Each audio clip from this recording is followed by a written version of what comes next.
Assalamualaikum warahmatullahi wabarakatuh.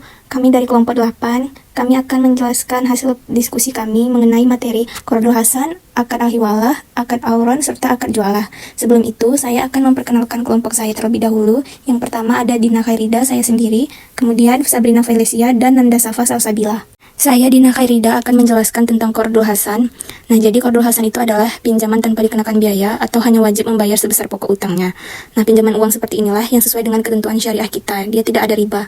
Karena kalau meminjamkan uang, maka ia tidak boleh meminta pengembalian yang lebih besar dari pinjaman yang diberikan.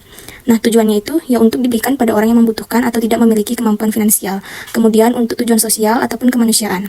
Nah, adapun cara pelunasan dan waktu pelunasan pinjaman ini ditetapkan bersama antara si pemberi dan si penerima pinjaman tersebut pada saat akadnya. Nah, adapun perlakuan akuntansi pada Qardul Hasan ini yaitu yang pertama, pada saat pembayaran angsuran terdapat dana yang cukup untuk membayar angsuran, maka jurnalnya yaitu rekening nasabah sebelah debit, pada pinjaman Qardul Hasan tadi sebelah kredit. Kemudian pada saat tidak terdapat dana sama sekali yang dapat didebit, maka bentuk jurnalnya ada dua. Yang pertama yaitu pinjaman Qardul Hasan jatuh tempo sebelah debit pada pinjaman Qardul Hasan di sebelah kredit. Kemudian jurnal yang keduanya rekening nasabah sebelah debit pada pinjaman Qardul Hasan jatuh tempo sebelah kredit. Nah, pada saat penerimaan imbalan, bentuk jurnalnya yaitu kas sebelah debit pada pinjaman Qardul Hasan serta pendapatan operasional lainnya sebelah kredit. Kemudian yang terakhir, pembentukan cadangan kerugian pinjaman Qardul Hasan, bentuk jurnalnya yaitu beban kerugian penurunan aset keuangan pinjaman Qardul Hasan sebelah debit pada cadangan kerugian penurunan nilai aset keuangan pinjaman Qardul Hasan sebelah kredit. Selanjutnya adalah al-hawalah. Hawalah adalah istilah dari kata tahawul yang artinya berpindah atau tahwil yang berarti pengalihan. Definisi hawalah dapat diartikan sebagai pengalihan atau pemindahan utang piutang dari pihak kreditor kepada pihak penanggung pelunasan utang.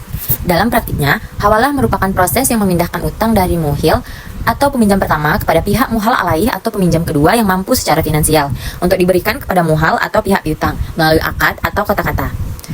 Dasar hukum hawalah berpedoman pada kitab Al-Quran dan hadis. Rukun hawalah ada 4. Yang pertama adalah muhil. Muhilnya adalah orang yang mempunyai utang. Seorang muhil harus berakal sehat, balik, dan mempunyai kemampuan melaksanakan akad hawalah. Yang kedua ada muhal. Muhal ini adalah orang yang memberikan utang atau pihak piutang. Pihak muhal juga harus mencapai usia balik, berakal sehat, dan melaksanakan akad secara sukarela tanpa paksaan. Dan yang ketiga ada muhal alaih. Ini adalah pihak yang diberi tanggung jawab untuk melunasi utang pihak muhil. Pihak ini harus berakal sehat, berusia balik, mampu secara finansial, dan memahami pelaksanaan akad. Yang keempat ada utang yang diakadkan. Dalam konsep hawalah, utang merupakan bentuk pinjaman antara muhil dan muhal dan akad dilunasi oleh pihak muhal alaih. Utang tersebut dapat berupa uang, aset, dan barang berharga lainnya.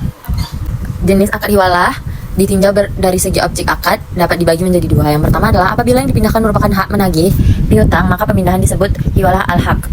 Yang kedua, apabila dipindahkan itu kewajiban untuk membayar utang, maka pemindahan itu disebut hiwalah ad-dain. Ditinjau dari sisi persyaratan, hiwalah terbagi menjadi dua. Yang pertama hawalah al-muqayyadah, yang kedua hawalah al-mutalaqah. Dalam perlakuan akuntansinya dapat dicontohkan sebagai berikut. Ketika pengambil alihan utang di mana muhal alaih membayar utang muhil pada muhal, jurnalnya adalah utang muhal di debit dan utang muhal alaih di kredit.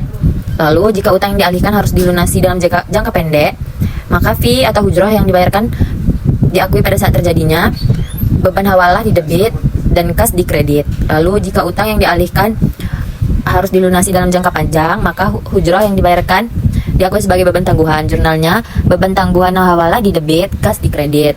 Lalu kemudian beban diakui melalui amortisasi beban tangguhan secara garis lurus. Jurnalnya beban hawalah di debit, beban tangguhan di kredit. Beban tangguhan hawalah di kredit. Lalu ada contohnya yang ketika akuntansi pihak menerima pengalihan utang atau muhal alaih. Jurnalnya pada saat pembayaran kepada pihak muhal sebesar jumlah utang yang diambil alih, piutang di debit, piutang muhil di debit, kas di kredit. Lalu jika piutang dari muhil akan dilunasi dalam jangka pendek, jurnalnya kas di debit, pendapatan hawalah di kredit. Jika piutang dari muhil akan dilunasi dalam jangka panjang, ketika muhal alaih menerima fee atau ujrah sekaligus, kas di debit, pendapatan diterima di muka di kredit. Lalu pendapatan diakui melalui amortisasi pendapatan diterima di muka secara proporsional dengan jumlah piutang yang tertagih. Pendapatan diterima di muka di debit, pendapatan hawalah di kredit. Yang terakhir, ketika menerima pelunasan piutang, jurnalnya kas di debit, piutang di kredit. Selanjutnya akan dijelaskan oleh Sabrina Felicia.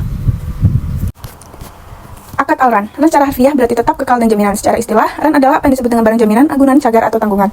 Ran yaitu menahan barang sebagai jaminan atas utang akad. Ran juga diartikan sebagai sebuah perjanjian pinjaman dengan jaminan atau dengan melakukan penahanan harta milik si peminjam sebagai jaminan atas pinjaman yang diterimanya. Tujuan penggunaan akad ini adalah agar pemberi pinjaman lebih mempercayai pihak yang berhutang.